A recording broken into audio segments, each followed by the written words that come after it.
কয়েক পুরুষ আগে সর্দার টাইটেল থাকলেও বর্তমানে রূপান্তরিত হয়েছে রাই, মণ্ডল, দাস নানান পদবিতে।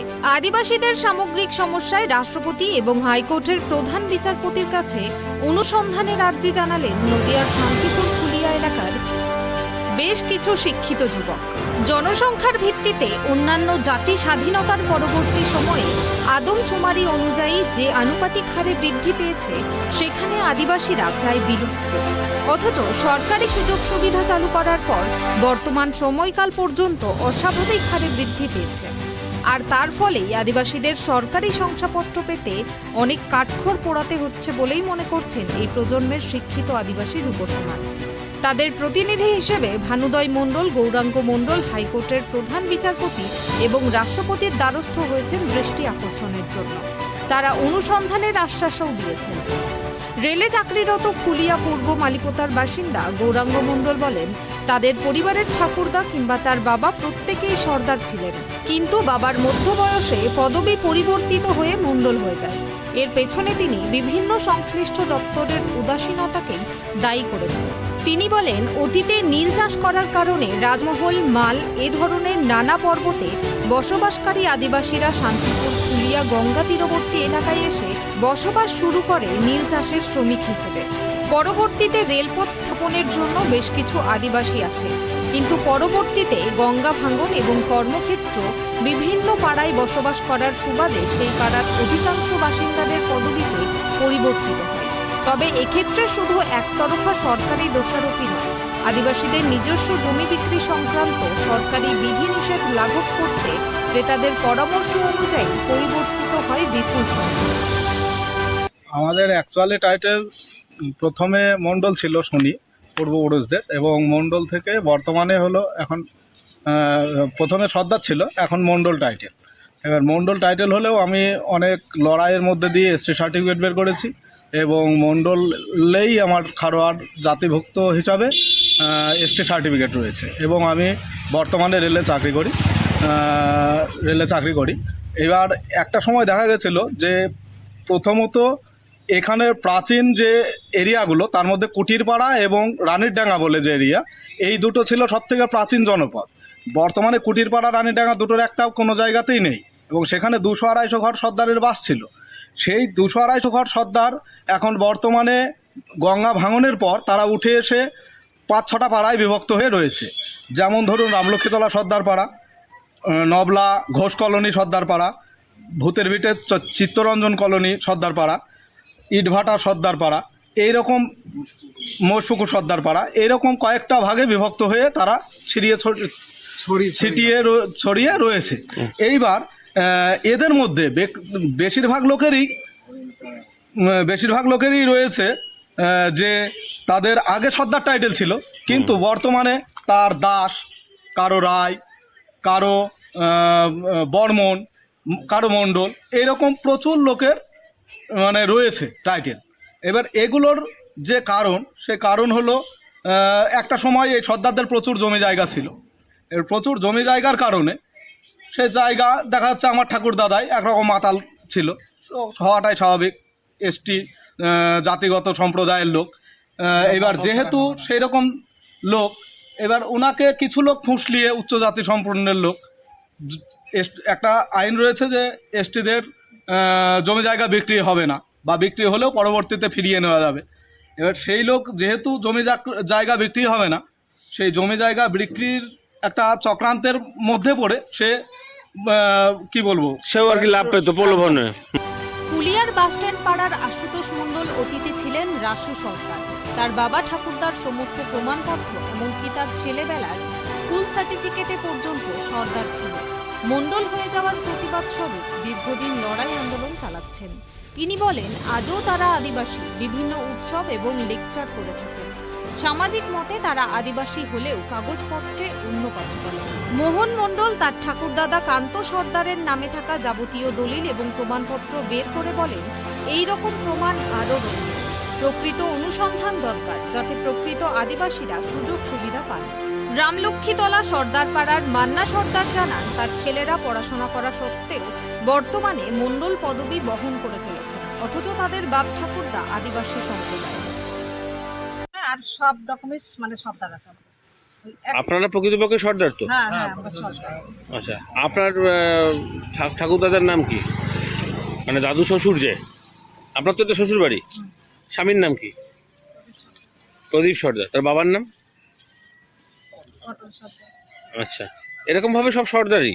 সব সরকার আছে, মাঝে সব কিছু দ্বারা কিছু আছে, জায়গায় মাঝে মানে মন্ডল ভুল করে চলে মন্ডল এসেছে। হয়েছিল।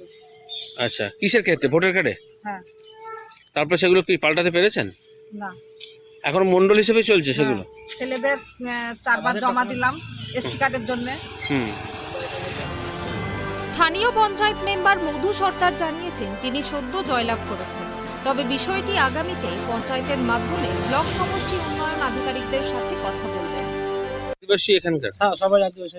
তাহলে এখানে অনেকেরই অন্যান্য টাইটেলও মাঝে মাঝে দেখা যাচ্ছে, কি কারণে এরকম হচ্ছে? ওটা হয়ে আসছে, এটা বলতে আমরা কিভাবে হয়ে আছে। আমাদের তো আদিবাসী সরকার টাইটেল সবাই পাওয়া যাচ্ছে আমরা। এর ফলে তো ধরুন এই প্রজন্মের ছেলেমেয়েরা অনেকেই এই আদিবাসীদের যে সুযোগ সুবিধা তা থেকে বঞ্চিত হচ্ছে। বঞ্চিত হচ্ছে তো। আপনি তো সদ্য জয়লাভ করেছেন মেম্বার, আপনি এই ব্যাপার নিয়ে পঞ্চায়েতে আগামী দিনে তুলবেন হুম। এই যে সমস্যাটার কথা? হ্যাঁ, তুলবে। কতগুলো ঘর আছে এখানে? এখানে আছে 45টা ঘর আছে। তার মধ্যে সমস্যা কতগুলো ঘরের? সমস্যা তো অনেক সমস্যাই রয়েছে আমাদের কাছে। বেশিরভাগেরই সমস্যা। হ্যাঁ, 10-20টা বেশি রয়েছে, সমস্যা রয়েছে। বিভিন্ন উচ্চ পর্যায়ে চিঠিপত্র করা আদিবাসী পরিবারের বর্তমান প্রজন্মের শিক্ষক ভানুদয় মণ্ডল জানান, প্রাথমিকভাবে তিনি ভেবেছিলেন শুধুমাত্র শান্তিপুর, ফুলিয়া বা নদিয়ার সমস্যা, কিন্তু তিনি বিভিন্ন যোগাযোগে জানতে পেরেছেন সারা পশ্চিমবঙ্গ এমনকি ভারতবর্ষের সমস্যা এটা। অথচ বেশ কিছু অন্যান্য জাতি থেকে অসৎ উপায়ে আদিবাসী শংসাপত্র বের করে সরকারি সুযোগ সুবিধা পাচ্ছে অনেকে। প্রকৃত তদন্ত দাবি করে প্রধান বিচারপতি এবং রাষ্ট্রপতিকে পাঠানো চিঠির ভিত্তিতে বিষয়টি খতিয়ে দেখার আশ্বাস দিয়েছেন।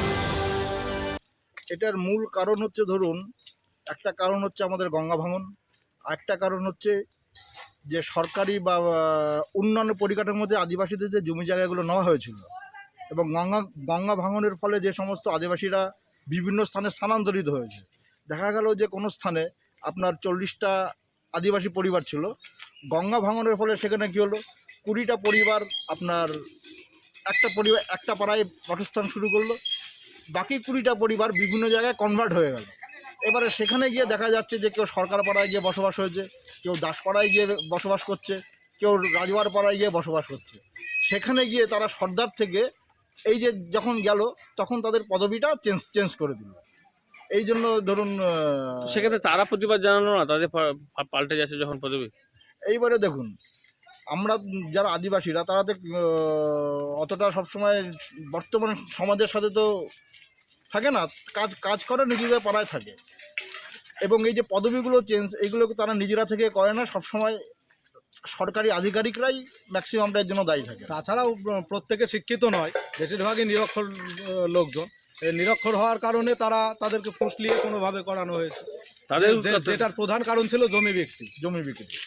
তাদের ক্ষেত্রেও তো কোনো লাভ ছিল, সেটা যে জমিটা বিক্রি হবে, কিছু পয়সা হাতে আসবে। এটা হতেই পারে যে আদিবাসীদের জমি বিক্রি হয় না, এবার ও সর্দার থেকে মণ্ডল হয়ে গেলে তার হলো সই করলে জমি জায়গাটা লিখিয়ে নেওয়া যাবে, এবং সেক্ষেত্রে মণ্ডল বা দাস বা অন্যান্য কোনো টাইটেল দিলে সেক্ষেত্রে তার জমিটা নেওয়া যাবে কবজা করার জন্য, তাকে ফুটলিয়ে। এইরকম সংখ্যাটা কি পরিমাণ দেখেছেন শান্তিপুরে? এরকম শুধু শান্তিপুরে এইরকম হলে পরে আপনি দেখা গেল আমাদের অনেক, তাও মিনিমাম তেঘুরি, তারপর হচ্ছে আপনার বাঁশডোব, আমাদের বল্লভপুর, মিনিমাম যেখানে যেখানে আমাদের আদিবাসী পাড়াগুলো আছে সেখানে হয়তো দেখা গেল যে প্রত্যেকটা পাড়ায় গেলে পরে আমরা মিনিমাম 5 থেকে 10 জনকে আমরা সর্দার থেকে কনভার্ট হয়ে অন্যান্য পদবিতে দেখতে আমাদের এই দিকেই রয়েছে মোটামুটি মালিপোতায় রয়েছে দাস, রায়, বর্মন, এরকম মণ্ডল, এরকম টাইটেল, এই 4-5 পদবীর টাইটেল এই আমাদের এই টুকরো এরিয়ার মধ্যেই রয়েছে। কোথায় কোথায় গেছেন এর জন্য, এই প্রতিকারের জন্য?